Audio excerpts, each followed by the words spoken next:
لشکر کی، اس میں جو پہلی صف تھی اس میں جو نامور تیر انداز تھے اور نامور جو یعنی بہادری کے اندر جو نامور چوٹی کے جو لوگ تھے، ان میں سے ایک ایک جو ہے 1000 کے برابر سمجھا جاتا تھا، ایسے بہادر تھے، ان کو پہلی صف میں حضور صلی اللہ علیہ وسلم جو ہے لے کے آئے۔ تو یوں سمجھے کہ 700 کا لشکر اور مقابلے میں 3000 کا لشکر، یعنی اپنے سے 4 گنا بڑا جو لشکر ہے، 4 گنا سے بھی زیادہ، اس کے مقابلے میں حضور اکرم صلی اللہ علیہ وسلم نے ایسی حکمت سے اور فراست سے جو ہے اپنے لشکر کو جو ہے وہ ترتیب دیا۔ اور جو یعنی دائیں طرف تھی لشکر کی، جس کو میمنہ کہتے ہیں، اس کے اوپر حضرت منذر بن عمر کو، جو کہ یعنی پہاڑ کے ساتھ کی سمت تھی، اس میں منذر بن عمر رضی اللہ عنہ کو جو اس کا یعنی سمجھے کہ انچارج بنایا، اور جو میسرہ تھی دائیں طرف جہاں پہ کہ وہ جبل رمات بھی تھی، وہاں پہ حضرت زبیر بن عوام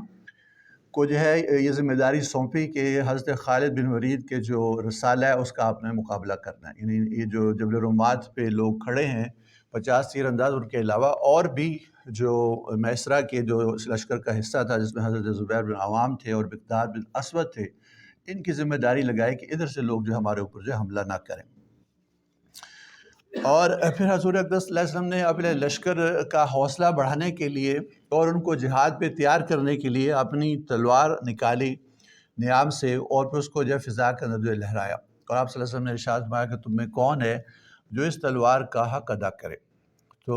یہ ایسی بڑی بات تھی کہ اس کے حق ادا کرنے کے لیے مختلف صحابہ کرام میں سے حضرت عمر رضی اللہ عنہ بھی آگے آئے، لیکن آپ صلی اللہ علیہ وسلم کو تلوار نہ دی۔ پھر حضرت علی رضی اللہ عنہ بھی آئے، پھر بھی آپ صلی اللہ علیہ وسلم نے ان کو تلوار جو نہ دی۔ حضرت زبیر بن عوام جو آپ کے پھوپھی کے بیٹے ہیں رضی اللہ عنہ، وہ بھی آئے، لیکن آپ صلی اللہ علیہ وسلم نے تلوار ان کو بھی نہ دی۔ اور پھر یہ فرمایا کہ کون جو ہے اس تلوار کا جو حق ادا کرے گا۔ تو حضرت ابو دجانہ رضی اللہ عنہ ایک صحابی ہیں، وہ آئے اور عرض کیا یا رسول اللہ صلی اللہ علیہ وسلم، یہ فرمائیے کہ اس تلوار کا حق کیا ہے؟ تو حضور صلی اللہ علیہ وسلم نے ارشاد فرمایا کہ اس تلوار کا حق یہ ہے کہ اس کو دشمنوں کے چہروں پہ ایسا مارا جائے اس کثرت سے، اس زور سے کہ یہ ٹیڑھی ہو جائے، یہ اس کا حق ہے۔ ابو دجانہ رضی اللہ عنہ نے کہا کہ یا رسول اللہ صلی اللہ علیہ وسلم، یہ آپ تلوار مجھے عطا کیجیے، میں اس کا حق ادا کروں۔ اور پھر اپنے سر کے اوپر جو ہے وہ ایک سرخ پٹی تھی، وہ نکالی اور سر پہ باندھی، اور جب یہ سر پہ ایسی پٹی باندھ لیتے تھے تو لوگ یہ بات سمجھ جانتے تھے کہ ابو دجانہ جو ہے انہوں نے اس بات کا ارادہ کیا ہے کہ وہ موت تک لڑتے رہیں گے، موت تک جو دشمنوں کا مقابلہ کرتے رہیں گے۔ اور پھر جو صفیں تھیں ان کے درمیان میں وہ اکڑ کے چلے، تو حضور صلی اللہ علیہ وسلم نے ارشاد فرمایا کہ اکڑ کے چلنا جو ہے یہ اللہ تعالیٰ کو ناپسند ہے، لیکن یہ وہ موقع ہے جہاد کا کہ یہاں پہ اکڑ کے چلنا اللہ تعالیٰ کو ناپسند نہیں۔ تو یہ تلوار جو حضرت ابو دجانہ رضی اللہ عنہ کو حضور اکرم صلی اللہ علیہ وسلم نے جو ہے وہ عطا فرمائی۔ دوسری طرف جو مشرکین کا لشکر تھا اس میں بھی انہوں نے صف بندی کی، ان کا سپہ سالار جو ہے وہ ابو سفیان تھا جو بعد مسلمان ہوئے، اور ان میں خالد بن ولید جو اس وقت مسلمان نہیں تھے اور رسالے کے جو ہے وہ سپہ سالار تھے 200 گھوڑوں کے ساتھ، وہ اس لشکر کے یعنی بائیں طرف تھے، اور اس لشکر کے دائیں طرف جو ہے وہ اکرمہ بن ابو جہل تھا۔ اسی طرح سے صفوان بن امیہ بن خلف کا بیٹا جو ہے وہ بھی پیدل جو لوگ تھے ان کی طرف سے ان کا وہ یعنی سپہ سالار تھا۔ اور جھنڈا جو ہے مشرکین کا وہ بنو عبد الدار کے پاس تھا، ان کو عبدری بھی کہتے ہیں، اور یہ ان کے جو جھنڈا اس قبیلے کے اندر بہت عرصے سے چلا رہا۔ قصی بن کلاب کا جو زمانہ ہے اس زمانے سے یہ قبیلہ جو ہے ان کے اندر یہ جو جنگ کے موقع پر جو جھنڈا پکڑنے کی اور علم برداری کی جو خدمت تھی یہ انہی کے ذمے تھی، اور اس میں ان کے اصول یہ ہوتے تھے کہ جو خدمت کسی کے ذمے ہے وہ اس سے لیتے نہ تھے۔ تو ان کو پکا کرنے کے لیے یعنی قبیلہ جو بنو عبدار ہیں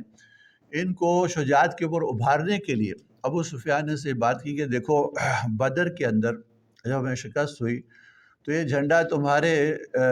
سردار نضر بن حارث کے پاس تھا،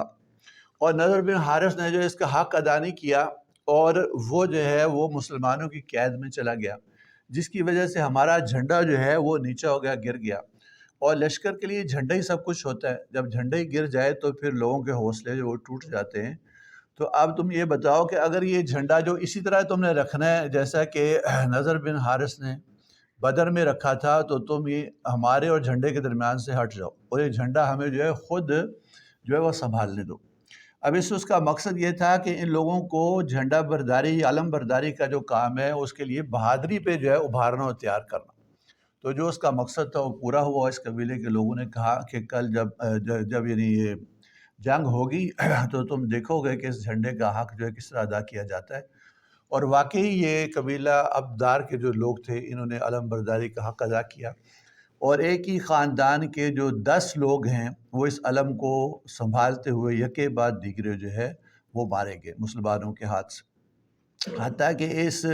قبیلے کے اندر جو ہے وہ کوئی بھی مرد نہ بچا کہ جو اس جھنڈے کو جو ہے سنبھال سکتا، مشرکین کے جھنڈے کو۔ اور ان کا جو ایک غلام تھا اس نے اس جھنڈے کو جو سنبھالا، تو انہوں نے حق ادا کیا بہادری کا، اور اس کا یعنی جو ان کی ذمہ داری دی گئی تھی اس کو انہوں نے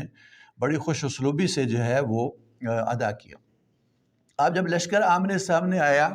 تو ابو سفیان جو ہے اس نے ایک چال چلی، اسے یہ چال چلی کہ میں ان مسلمانوں کے اندر جو ہے تفرقہ پیدا کروں۔ تو اس نے اپنا پیغام بھیجا انصار کے پاس، اس نے کہا کہ دیکھو تمہارے ساتھ تو ہمارا کوئی مقابلہ ہے نہیں، تم تو مدینے کے رہنے والے ہو، انصاری ہو، تمہاری ہماری کوئی دشمنی نہیں، ہماری دشمنی تو اپنے چچا زاد بھائی حضرت محمد صلی اللہ علیہ وسلم کے ساتھ ہے، تو ہم تو ان کے مقابلے کے لیے آئے ہیں، اور اگر تم درمیان سے ہٹ جاؤ تو تمہارا اور ہماری کوئی دشمنی نہیں۔ تو یہ چال اس نے چلی، لیکن صحابہ کرام کا جو ایمان ہے وہ پہاڑوں کی طرح مضبوط تھا، یہ چال اس کی جو ہے وہ کامیاب نہ ہوئی۔ پھر اس نے ایک اور شخص کو آگے لے کے آیا جس کا نام تھا ابو عامر۔ ابو عامر جو ہے یہ انصار میں سے تھا، قبیلہ یعنی اوس میں سے، مدینے کا تھا، اور پھر یہ مسلمان نہ ہوا۔